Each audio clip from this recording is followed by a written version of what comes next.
வணக்கம். கேரளாவில் நடந்த சம்பவம் மிகவும் கவலைக்குரியது. ஒரு உயிரிழப்பு அப்படிங்கிறது அவ்வளோ சர்வசாதாரணமான விஷயம் இல்லை. ஆனால் உண்மையில் அங்கே என்ன நடந்தது அப்படிங்கிறது தெரியாமல் நாம் எப்படி எடுத்துக்கிறோம் அப்படிங்கிற விதத்தை வச்சு தான் இந்த பரிமாணங்கள் எல்லாமே மாறுதுன்னு நான் நினைக்கிறேன். ஏன்னா முதல் நாள், அதாவது இந்த இறப்பு அப்படிங்கிற விஷயத்துக்கு முன்னாடி வரைக்கும் துணிச்சலாக இந்த பெண் படம் எடுத்திருக்கா அப்படிங்கிற மாதிரி கொண்டாடப்பட்டு அந்த விஷயங்களையும் பார்க்க முடியுது. அதுக்கப்புறம் எல்லாம் மொத்தமாக மாறி அவள் தான் மொத்தமாக தவறு அப்படிங்கிற மாதிரி காட்டப்படுது. இதுக்கு காரணம் அந்த உயிரிழப்பு அப்படின்னு நினைக்கிறேன். ஸோ அந்த உயிரிழப்பு அப்படிங்கிறது எவ்வளோ பெரிய விஷயத்தை கொண்டு வருது அப்படிங்கிற பட்சத்தில் அங்கே என்ன நடந்தது அப்படிங்கிறத காட்டிலும் எப்படி எடுத்துக்கிறோம் அப்படிங்கிற விஷயம் அதிக பாதிப்பை ஏற்படுத்துது அப்படிங்கிறது உண்மை. இங்கே நம்ம எடுத்துக்கிற விதத்தில் தான் மாறுபாடுகள் இருக்கு. உண்மையிலே அங்கே ஒரு தவறு நடந்திருக்கு அப்படின்னா, நாம் ஒரு விஷயத்தில் அந்த மாதிரி இன்வால்வ் ஆயிருக்கோம்னா அந்த தவறை ஒத்துக்கணும் அப்படிங்கிற விஷயம் வேணும்.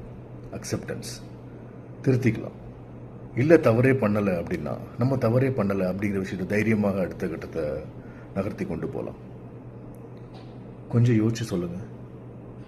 இங்கே நாம் எந்த தவறுமே பண்ணாமல் நாம் எந்த பழியையும் மற்றவங்ககிட்ட இருந்து வாங்கிட்டு நம்ம கடந்து போகலையா? அதே மாதிரி நாம் தப்பு பண்ணிட்டு மற்றவங்க மேலே பழியை போட்டு நாம் தப்பிக்கலையா? கூட இருக்கவங்களை நித்தமும் கொல்லலையா? இது எல்லாமே இருந்துக்கிட்டே இருக்கு. இங்கே நாம் எப்படி எடுத்துக்கிறோங்கிற விதம் தான் எல்லாத்தையும் தீர்மானிக்குது. அப்படிங்கிற பட்சத்தில் எல்லாத்தையும் சரியான அணுகுமுறையில் எடுத்துக்கிறது நம்ம கையில் தான் இருக்கு. எதுவாக இருந்தாலும் ஜஸ்ட் அக்செப்ட் த ரியாலிட்டி. நான் தப்பு பண்ணியிருக்கேன் அப்படின்னா, ஆமாம் பண்ணியிருக்கேன், திருந்ததுக்கு ஒரு வாய்ப்பு அமையும், பயன்படுத்திக்கோங்க. மற்றவங்களுடைய பார்வையில் ஒவ்வொரு விதமான பார்வைகளில் உங்கள் பார்வையை செலுத்தாதீங்க. இங்கே எவ்ரி ஒன் ஆர் யூனிக்.